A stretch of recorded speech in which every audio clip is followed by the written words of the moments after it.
How's it, everyone? I am in a cubicle here at work. We've got two of them. It's really, really cool. Yeah, it's just a little semi-soundproof, and you isolate yourself from all the noise. I don't have my phone with me. I'm just all focused on doing this video because I want to give you guys my full attention, obviously. So, with that said, I am stoked to be here today. I've also got my little webcam. I didn't have it in the first video. For those of you that did watch the first video of this education series, and that's a reminder, if you haven't watched the first video, maybe just go back and watch that, because we talked about the number one thing that you should be doing if you are spending money on your digital marketing, right? The number one thing that you should do, actually, before you spend a cent on your digital marketing, before you do anything, you should do that number one thing. So have a look at that and then come back to watch this video, because essentially today we're going to talk about the number one metric that you should be measuring in order to determine whether your digital marketing strategy is a success or not. Okay, so you want to know whether your strategy is a success or not.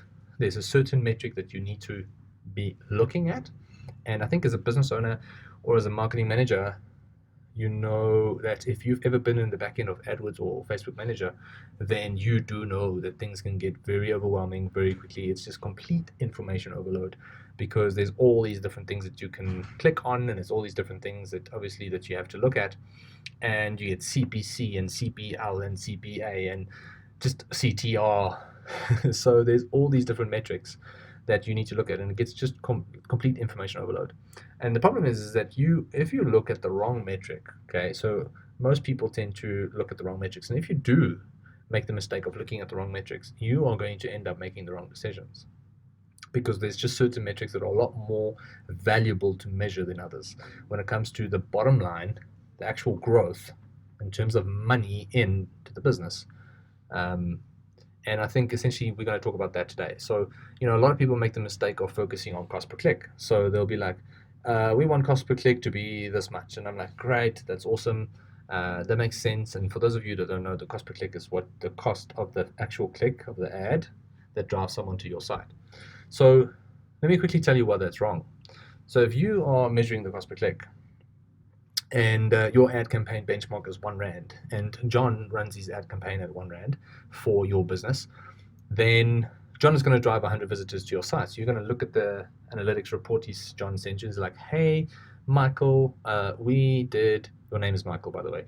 So if we did some AdWords for you, the CPC was R1, we drove 100 visitors, which is great. So you told us that it should be R1, or we told you that it should be R1 a click, because that's the benchmark of the industry. We drove 100 visitors. Hope you're happy with the results. Let us know what you think. Then there is someone else. Let's call this guy Peter.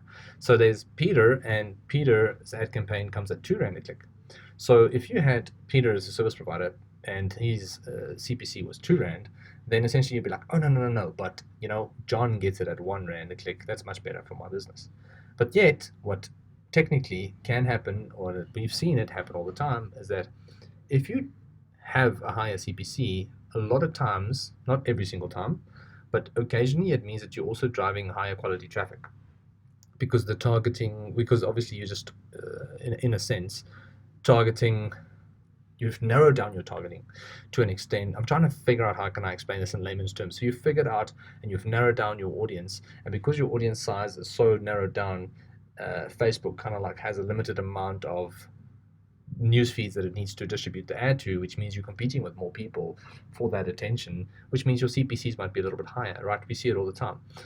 In essence, sometimes I do need to say that sometimes obviously you can have a lower CPC for better quality traffic. It is definitely possible, but in this case, I just want to use the example where some campaigns do come in at a higher CPC, but yet they actually end up driving more sales.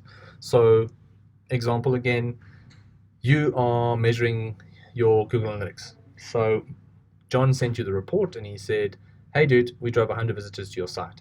You look at that and you go, sweet, that's cool. Michael, on the other hand, drove half of that and had 2 sales. So he actually made revenue for you and for the business. So which one obviously do you think is more important, right? Obviously Michael is the better service provider, because he's essentially driving better quality traffic that's actually leading to business. Right, some people in essence measure the cost per lead. Now that's very important. Don't get me wrong, the cost per lead is essential, and you do need to keep an eye on this because you don't want to unnecessarily waste money and let it skyrocket too much. But it's not necessarily always 100% right because, again, if you're in the B2B space and you are in the process of generating leads, then your sales director might say, hey, we need leads at 100 Rand a lead. So you're telling your ad agency, cool, we need 100 Rand leads. So now they drive 100 leads. But yet your sales team that had to convert those leads had 0 sales, right? So you're ticking the boxes of performance and your sales director is very happy, but yet the CEO goes, hey, what's happening here? We had no sales. And essentially then there's obviously the other ad campaign that you might be running or that a service provider might be running for you that's double the lead cost. But yet, because it's double the lead cost, you get half the amount of leads.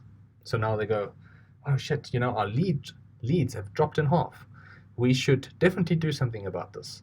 It's just unacceptable. But yet, if the sales cycle was obviously a little bit longer than a couple of weeks, you might have actually generated 2 sales from those leads because they were higher quality. So higher lead price, less leads, but more sales. And this is very possible, guys. We see it all the time. And then you need to ask yourself which campaign is obviously better performing and which one's actually generating business for your business, right? Now, the other thing that we measure most of the time is cost per sale. What is it costing you to get someone to actually purchase something from you? But it's not the number one metric, and we're going to get to the number one metric just now.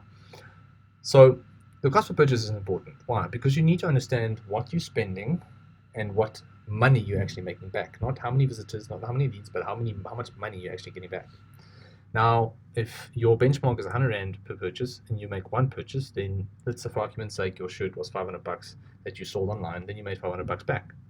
But then there might be an ad campaign that has 300 Rand cost per purchase, but ends up having 5 purchases, and it's from one customer. So this customer has 100 bucks per purchase, but he only bought one shirt. This customer is 300 bucks, but he buys 5 shirts. Which one are you going to want to keep running? Essentially you're going to go, hey, if I only have a limited amount of money, I'm going to spend all my money on campaign number 2 because it's generating the most revenue. And if you have to work it out, you'll see that this one is much cheaper, technically. And I think because this is 300 Rand a purchase, so that's 2,500 bucks. And this is 100 Rand a purchase, and you only made 500 bucks back. So this one is obviously 800 Rand, 1,800 bucks return on your, why is my math so bad? 2,200 Rand back on your investment.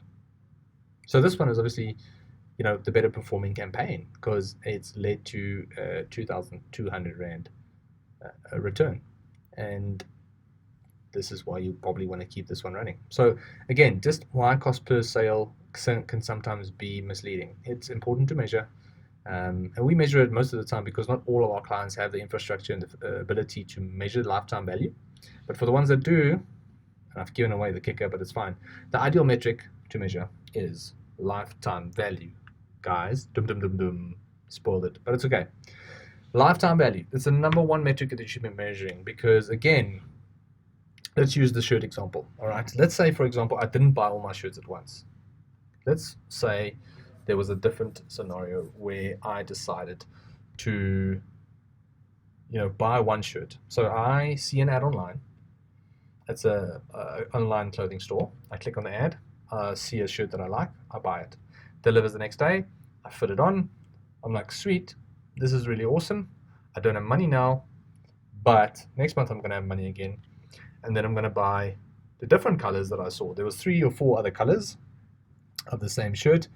I am most definitely going to get more of these shirts because they're great quality, they look nice, and when I get my salary next month, I end up buying another shirt. And the next month, I do the exact same thing. So now this company again has spent 300 bucks and they've made 3 sales out of me. They didn't have to pay for the cost of the sale for number 2 and number 3 because I already knew who they were. I immediately went to their store. I didn't have to look at another ad. And now my lifetime value is 1,500 bucks versus the guy who only buys one shirt is 500 bucks. So let's say there's a different version of Yandre who only bought one shirt, didn't like the quality that much, wasn't great. I'm happy with the shirt, but I don't want any more. That guy is only worth 500 bucks.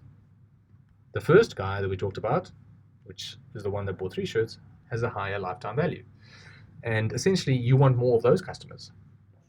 You want people to come back and become repeat customers at the end of the day when it comes to your business. Get them coming back, spend more money with you, and you're always going to get customers that only buy once off and never again. And then you essentially, if you have a good product and you have a good business model, then you will always have customers coming back.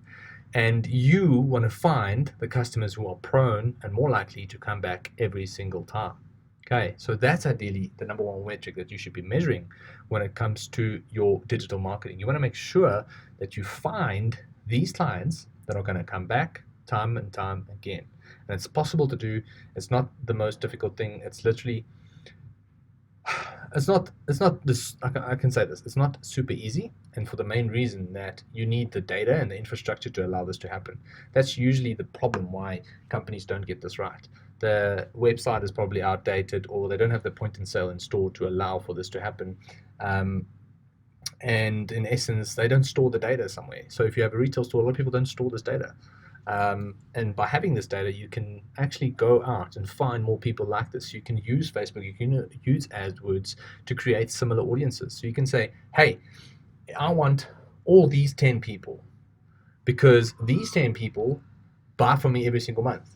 Facebook, take these guys' name and emails and please find other people that look similar to this. So essentially you can find more, or I would say better quality clients and customers, and essentially you can get them to come back every single month so that they become profitable clients and customers, and that your ad campaign that you ran becomes profitable. Like we said in the video 1, we talked about the profitability of campaigns and what you can do to increase those returns on those campaigns. And this is something else that you can do, is literally, for example, email them once a month. If someone is in your system, they bought once, email them, bring them back, because that's going to lower the cost of the initial sale. If he buys again, instead of paying 300 Rand or 100 Rand a purchase, if he buys again, now it's, if he buys again by not clicking on the ad, at least let me say that. So if he hasn't clicked on the ad again, then you didn't technically spend too much for that sale to acquire a second or a third time. But what's happened is you've lowered the initial cost of the sale. Might have gotten a bit ahead of myself there, but bear with me. If you get the gist of this video, then I'm happy and I've achieved my mission. So there is the guy that you want, the guy that obviously comes back and spends, with you occasionally, the 1,500 Rand person. That was the guy that bought 3 shirts. And you want to make sure that you get more of those. So I think the message that I want to leave you with is take a step back and make sure that you look at the bigger picture of things. It's not just about the cost per click. It's not just about the amount of traffic. It's not just about the amount of leads. It's not just about the amount of sales. It's about the actual money in the bank and how it got there. It got there by having customers that come back repeatedly. And that's for obviously, the number one way to scale your business is to get repeat business from customers. And it's also more profitable. It's 10 times more expensive to find new customers than it is to keep customers coming back. So something to keep in mind, and I hope this video added value to your life and to your business. If it didn't, I think I kind of went a little bit too fast the last couple of slides, but if the gist of this, if you got the gist of this, then I'm very happy, and hopefully I managed to open your eyes. Right, all the best, have a great week, and chat again soon. Cheers.